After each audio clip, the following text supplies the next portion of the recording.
Tonight, we are going to have the pleasure of a keynote address from Hugh de Kretser. His expertise and perspective will undoubtedly leave us much to reflect on.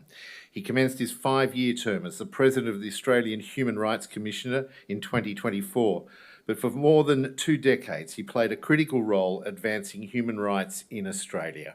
Would you please welcome to the stage our Iftar keynote speaker, Hugh de Kretser.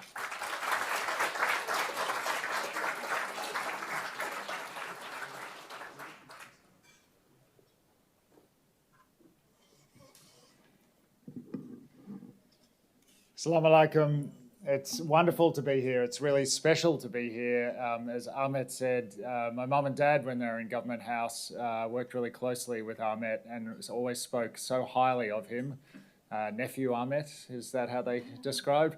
And on Monday night, I was at the Victorian Parliamentary Iftar with Nick, and it was wonderful for my mum to be hosted there as well by Ahmet Keskin and the Australian Intercultural Society. And so I've just moved up to Sydney. I've been to the Melbourne Iftars at the Victorian Parliament for a number of years now. And now that I'm a Sydney-sider, I'm sure that because the weather's up here, the parliamentary Iftars will be better as well. But it is wonderful. The view is beautiful. I was on the ferry today from work for the first time, and as I was speaking to the Race Discrimination Commissioner, who was last year's keynote, Giri Sivaraman, a pod of dolphins just popped up next to the ferry, and I was like, does this happen every day in Sydney? Not sure. Thank you to Minister Steve Camper and Shadow Minister Mark Coure for co-hosting this dinner and for the bipartisan support behind an event like tonight, and for all the parties who are represented here. Good evening to all MPs and community leaders. A couple of weeks ago, the ASIO Director General Mike Burgess, in his annual threat assessment, painted this concerning picture. He said, many of the foundations that have underpinned Australia's security, prosperity and democracy are being tested. Social cohesion is eroding. Trust in institutions is declining. Intolerance is growing, and even truth itself is being undermined by conspiracy and mis and disinformation. I agree with him, and tonight I want to talk about what human rights has to say and do on some of these big issues. We are, of course, meeting on Aboriginal land. I acknowledge Gadigal elders and ancestors and the Gadigal people's ongoing connection to this country and their ongoing culture. I acknowledge their Eora Nation neighbours and all First Nations people present. Before taking the job last July at the Australian Human Rights Commission, I worked for 2 years at the Yurruk Justice Commission in Victoria, the first truth-telling inquiry looking at historical and ongoing injustice against First Nations people in the state of Victoria. It was a privilege for me as a non-Aboriginal person to do this work. It profoundly changed the way I look at the world. It was like putting on a new pair of glasses. The truth-telling work that Yurruk is doing, alongside the treaty work of the elected First Peoples Assembly of Victoria, is changing the state of Victoria for the better. Victoria is engaging with First Nations people as equals to build a better understanding of our shared history in this country and to negotiate how we can create a better future together. A future where First Nations people have control over the issues that affect their lives, where First Nations families have access to quality education, housing and healthcare, where First Nations communities are prosperous, where country is healthy and where culture and language are thriving. And Simon, thank you for what you said in Gadigal. We need that so much more to keep these languages alive. The work at Yurruk also gave me a better understanding of the successes and failures of the modern human rights movement and the role human rights has played in the struggle for equality. The modern human rights movement emerged out of the horrors of World War II. The international community came together and said never again. In a remarkable period of innovation between 1945 and 51, a new framework of international law and institutions was established to promote global peace, development and prosperity. The UN Charter, the Nuremberg Trials, the Genocide Convention, the Geneva Conventions, the Refugee Convention, and most of all, the Universal Declaration of Human Rights. Australia was closely involved in the Universal Declaration. An Australian, William Hodgson, was one of just 9 people on the drafting committee led by the extraordinary Eleanor Roosevelt. Out of the nadir of mass slaughter and human suffering, these drafters created a document that should rightly be celebrated as one of the pinnacles of human achievement. Australia's Foreign Minister, Doc Evatt, strongly supported the declaration, and he was president of the UN General Assembly when it was adopted. The declaration is said to be the most translated document in human history. It lists 30 rights that are essential for all of us to live a decent, dignified life, no matter who we are or where we are. The right to be safe, to vote, to stand for elections, to peacefully assemble and protest, to an education, to an adequate standard of living, including food, health, housing, and more. These rights are the key to a good life for all, the blueprint for the kind of society that we all want to live in. They reflect values like freedom, equality, respect, dignity, kindness, thinking of others, and looking out for each other. Perhaps, as Rumi says, opening our hearts to one another. In this way, they're similar to the golden rule running through most of the world's religions. Treat others as you would want to be treated. When human rights are respected, our lives are better and our communities are stronger, healthier, safer, and more prosperous. How's this relevant today, and what's it got to do with the rising intolerance we're seeing? The first article of the UN Declaration proclaims that all human beings are born free and equal in dignity and rights.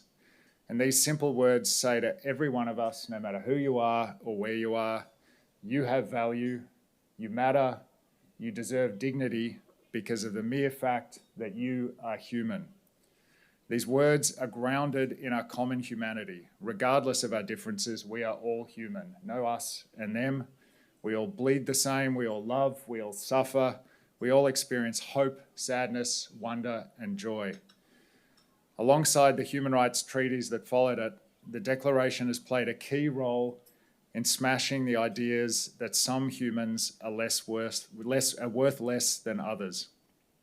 A corrosive prejudice that gave rise to slavery, colonization, eugenics, genocide, and more. Those words, born free and equal, may seem unremarkable today, and this fact speaks to one of the great successes of human rights. The Declaration and the treaties that followed it sparked huge changes in equality and inclusion for people and communities. Racial equality, religious equality, gender equality, equality for gay, lesbian, bisexual, trans, and intersex people. Of course, massive challenges remain on all of these fronts. On racism, we've made great progress in the last 6 decades in Australia, dismantling the White Australia policy, passing the Racial Discrimination Act 50 years ago this year, welcoming millions of migrants from around the world, and building strong and consistent support for multiculturalism. But progress is fragile and it can't be taken for granted. Racism has been rising in recent years. First Nations communities have seen a spike in the volume and hostility of racism during and after the Voice referendum. The racial inequality affecting their families and communities is highlighted by the lack of progress on so many of the closing the gap targets, including child removal and imprisonment. And since 7 October 2023, as other speakers have said, underlying and persistent prejudice against Jewish, Muslim, Arab, and Palestinian communities in Australia has intensified and is having a profound impact on so many. The repeated anti-Semitic arson attacks and the discovery of a caravan filled with explosives highlight the gravity of the threats to the Jewish community.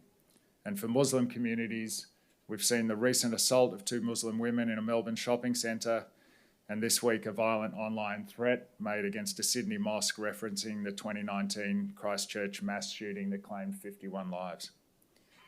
As Special Envoy Aftab Malik has said, Islamophobia is endemic, normalised and under-acknowledged in Australia. Racism creates stigma, shame and fear. It dehumanises people and makes them shed their culture and their identity in public life. It denies them full participation in life and harms health and well-being. It corrodes our society, and left unchecked, it leads to violence. So how do we respond? Last year, the Australian Human Rights Commission launched our National Anti-Racism Framework that outlines a comprehensive whole-of-society approach for eliminating racism in Australia. The framework has 63 recommendations ranging from education to law reform to greater diversity in media and tackling mis and disinformation. We hope that governments, business and civil society get behind this framework. I want to end by going back to the beginning and talking about the erosions of the foundations of Australia's security, prosperity and democracy.